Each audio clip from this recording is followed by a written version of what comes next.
Now we need to, with the help of the foundation members, draft a letter and email to go out to all parents who participate in the fundraiser. This can include order forms for the new fundraiser. In the letter, it's important to apologize for this situation and state that parents can utilize their previous funds for the new fundraiser. Also, in the letter, have a form included that allows parents to specify if they want to participate in the new fundraiser. This can be also done by turning in that order form. B, they do not want to participate in the fundraiser and would like a refund. Or C, they don't want to participate in the new fundraiser but would still like the foundation to keep the previously donated funds. 6, individually contact parents who have not completed the form. And 7, update bylaws of the foundation that include legal fundraising practices. And Plan B, if there's no record of who donated, have parents state how much they donated within the form and complete the process as stated before. Case study questions not answered previously. Who do you believe should oversee the foundations and regulate their activity? If boosters and or foundation sponsored the activity, they're the responsible party. That said, it's necessary for the principal to help keep the fundraising within proper guidelines and assist the foundation the best they can. Everybody's working together for the students, and this is important to remember. Number 2, should foundations be chaired by parents or school employees?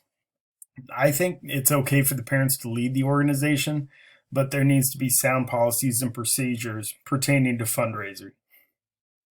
Along with this, fundraisers must be approved by the school. With the approval of the school, they can oversee that the fundraisers are legal and following the proper guidelines. Number 3, what measures should be taken to ensure that parents comply with the law when conducting fundraisers? Implementing policies and procedures to track and report funds raised is pertinent in this situation. This proactive approach can help eliminate the misappropriation of funds and really dissuade people from committing fraud or theft. Number 4, who should audit the funds raised? I think there should always be a rule that consists of 2 people to count checks or count cash, sign checks, and approve bank reconciliations.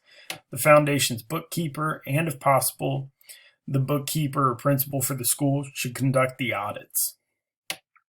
Number 5, how would you allocate funds based on student needs within the framework of local, state, and federal regulations? I'd make sure to work alongside the curriculum committee and make sure we're using that supplementary curriculum to the best of our abilities to support student needs. And we need to follow the appropriate laws and regulations pertaining to how we allocate those funds. Number 6, what strategies should a school leader use when faced with budget cuts?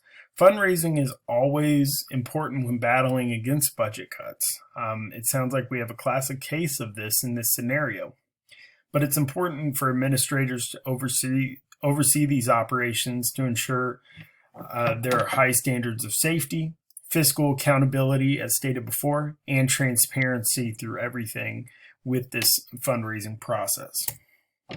So, justification for my decision.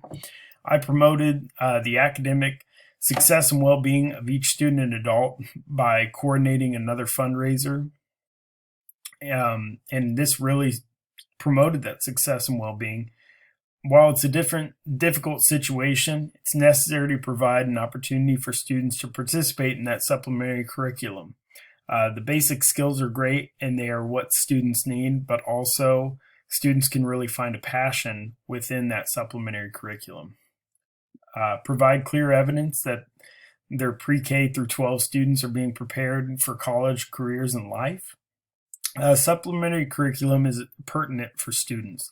They can utilize the basic skills learned in the regular curriculum and utilize them to participate in the supplementary curriculum. This can also lead to them utilizing the skills and knowledge gained as a whole to be prepared for life after high school. Promote collaborative effort among key stakeholders. Collaborating with the members of the foundation was necessary to keeping the funds allocated for the supplementary curriculum. It takes a team effort to accomplish positive outcomes in a negative situation, and that can be seen by the collaboration between Mr. Santos and the members of the foundation. Support every student and or adult's learning and development. Supplementary curriculum is important for supporting students' learning and development. The classes and activities provided by this fundraiser are crucial for many students, and they might find their passion through the supplementary curriculum.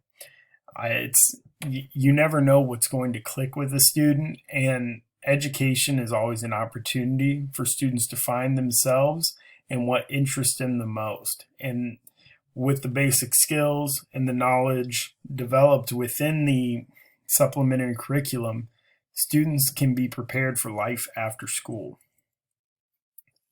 How did we manage resources and operations of the school? The principal in this scenario was able to utilize what he had in terms of resources. And it didn't sound like he had a lot for supplementary curriculum. That said, the responsibility technically fell onto the foundation, but it was pertinent for the principal to be involved in the process because this ensured that those students participated in those secondary supplementary programs. And how did we reflect on past experiences to examine, refine, and strengthen leadership platform that influences decisions, especially during difficult times? And this was a very difficult scenario. Not giving up is important for making sure students are receiving the best education possible. And this includes getting that supplementary curriculum. I have not been involved in a situation of this nature, but I do know that effort and transparency go a long way in ensuring student and adult success. If everybody puts their mind to it, big things can be accomplished for the students of Briardale Elementary. And lastly, a reflection. This case study helped me recognize how to keep fundraising legal and ethical. But more importantly, in a broader view, this class showed me that policies and procedures need to be developed, implemented, and followed correctly. If there are sound policies and procedures, people are going to follow them because the expectations are clear. As a future school leader, I will oversee that policies, procedures, and regulations are followed throughout the financial process of my school building. This also includes the foundation fundraisers. And while I might not be in charge of the foundation, it's important to know that I am an advocate for the students and I'm an advocate for the foundation's success because it promotes student success. And having adequate funds for students is important for their success and well-being. And this can all be accomplished through being proactive with those guidelines, delegating, and ensuring each person is doing the right thing throughout the financial process. It should be a system of checks and balances, and I want to make sure that I implement, organize, develop, and revise guidelines when necessary when I'm helping students be the most they can be within my school building. And finally, here are my references. Thank you for a great class. Have a wonderful time.